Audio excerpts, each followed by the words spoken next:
दोस्तों, high court of Punjab and Haryana, जिसको हम चंडीगढ़ हाई कोर्ट भी बोलते हैं, जो दोनों स्टेट का मेन हाई कोर्ट है, उसमें वैकेंसीज का नोटिफिकेशन आउट हो गया है, जिसमें टोटल 478 स्टेनो ग्रेड 3 की पोस्ट है। और गाइज, मैं आपको बोलता हूं, अगर आप पढ़ाई को साइड में रख के स्टेनोग्राफी टेस्ट पे फोकस करें तो आपका सिलेक्शन बिना एग्जाम क्वालिफाई करे भी हो सकता है।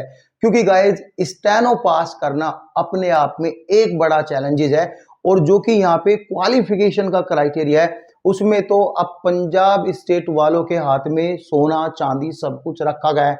यानी खुद ही बोला है कि तुम आ जाओ और जॉब ले लो हमसे, आपको पढ़ाई नहीं करनी, आपको कुछ नहीं करना, बस स्टेनोग्राफी टेस्ट करना है। लेकिन एग्जाम तो आपको देना है, लेकिन आपका भाई आपको सोल्यूशन जरूर देगा कि आप ये एग्जाम कैसे पास कर सकते हो। और इससे दूसरी वीडियो भी आएगी जिसमें आपको प्रॉपर गाइड करेगा exam pass syllabus and all, इसमें हम मोटा मोटा डिस्कस करेंगे।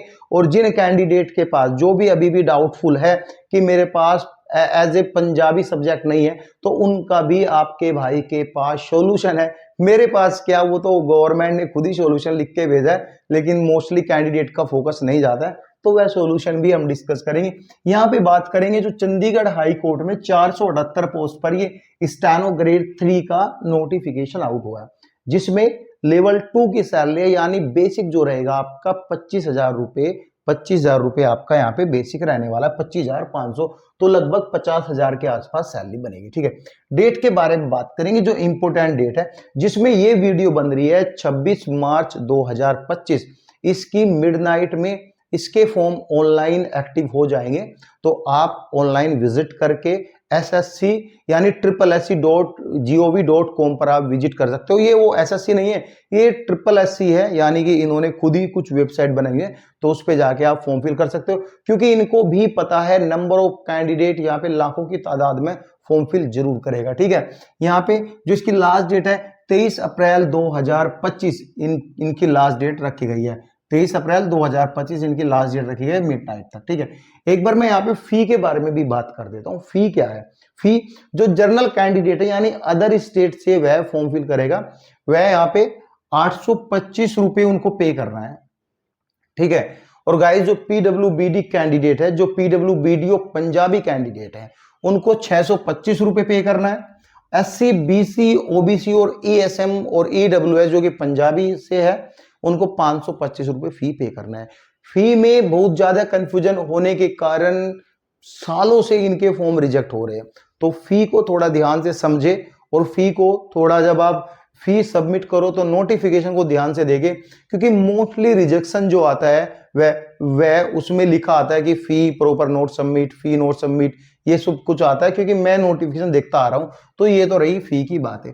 अब करेंगे पोस्ट की, जो 478 पोस्ट आई है।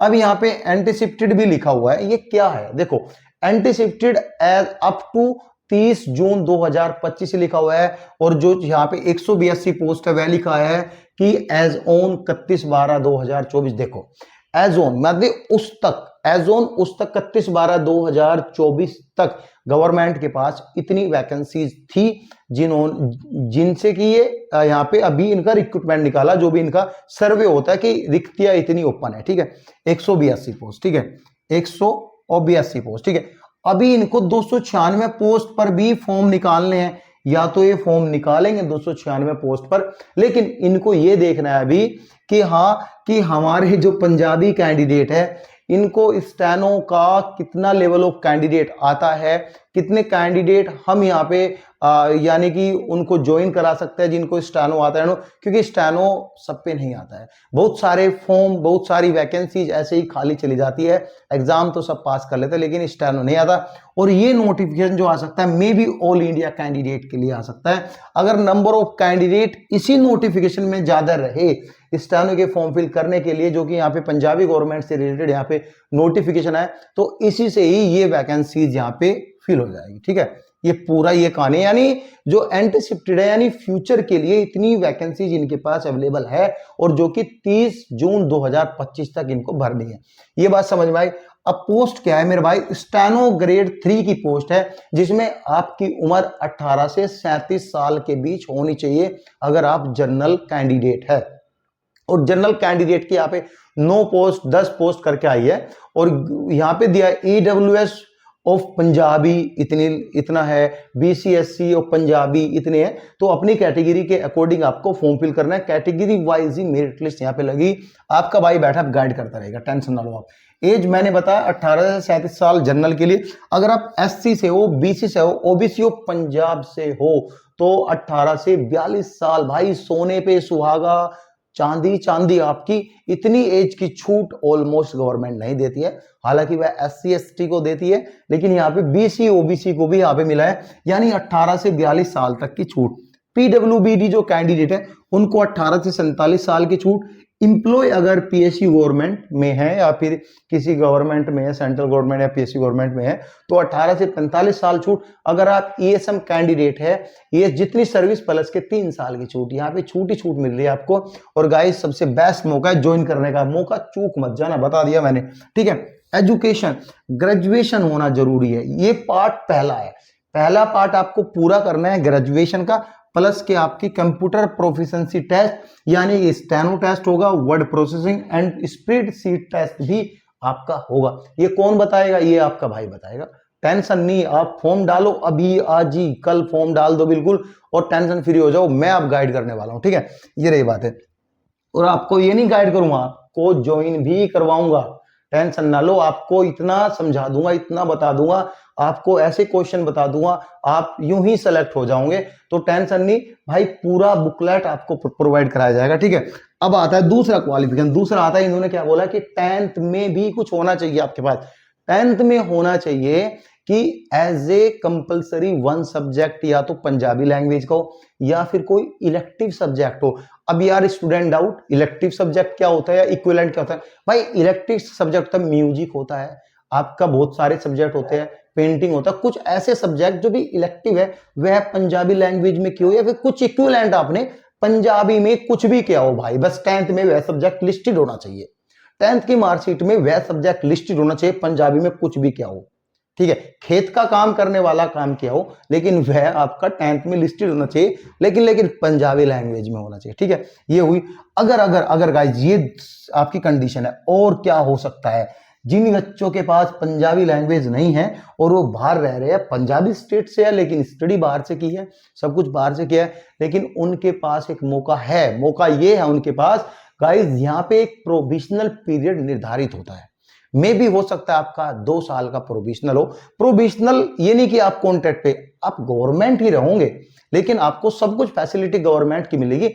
इसमें ऐसा होता है, अगर कोई क्रिमिनल केस आपके अगेंस्ट हुआ, इन बिटवीन द वेरिफिकेशन, मेरा कहने का मतलब यह है, आज आपने ज्वाइन किया, गवर्नमेंट वेरिफिकेशन भेजेगी। अगर आपने कोई क्रिमिनल केस छुपाया है, या आपके किसी यानी रिश्तेदार ने या फिर किसी आज पड़ोसी ने बोल दिया कि ये लड़का कैसे ज्वाइन कर सकता है, इस पे तो क्रिमिनल केस है, तो गवर्नमेंट उसमें आपके अगेंस्ट एक्शन ले सकती है, आपका कंडीचर कैंसिल कर सकती है, आपको जॉब से निकाल सकते हैं। ये होता है प्रोविजन।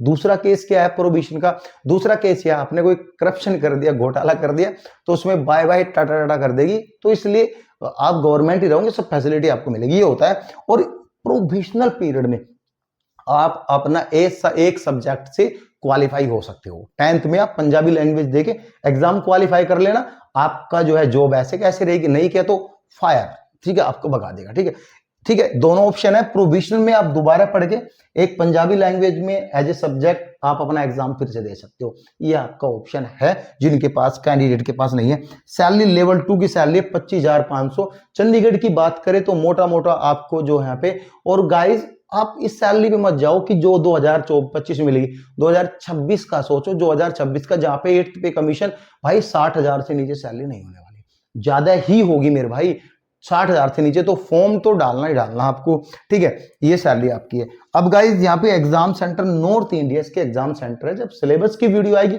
तो आपको पूरा समझा दूंगा एग्जाम सेंटर कहाँ कहाँ होंगे, कहाँ कहाँ के, पंचकुला में होंगे, चंडीगढ़ में होंगे, यहीं पे इनके एग्जाम सेंटर रहते हैं। नॉर्मलाइजेशन भी होगा, इनको भी पता है फॉर्म ज्यादा पड़ेंगे तो नॉर्मलाइजेशन भी होगा। अब CBT जो एग्जाम है यह 60 मार्क्स का है जिसमें कोई भी नेगेटिव मार्किंग नहीं है। जीके इंग्लिश कम पोजीशन का है। अब इंग्लिश कम पोजीशन में ऑलमोस्ट स्टूडेंट प्रॉब्लम फेस करता ही करता है, तो इस पे हम रिसर्च कर रहे हैं, पीवाईक्यू देख रहे हैं। सिलेबस की वीडियो एज पर दी पीवाईक्यू आएगी जिसमें हम आपको डिटेल में समझाएंगे, और पेड नोट्स जो कि बहुत ही ज्यादा इंपॉर्टेंट है आपको लेने के लिए, वह लेके आप अपनी स्टडी कर सकते हो। सब कुछ एज पर पीवाईक्यू होगा मेरे भाई, मेरी गारंटी है। उस पेड नोट से आप एग्जाम को क्वालिफाई कर जाओगे। बहुत सारे स्टूडेंट पढ़ भी रहे हैं। तो ये रही पूरी डिटेल, और कुछ भी डाउट हो तो आप यहाँ पे कमेंट कर सकते हो। Thank you so much guys.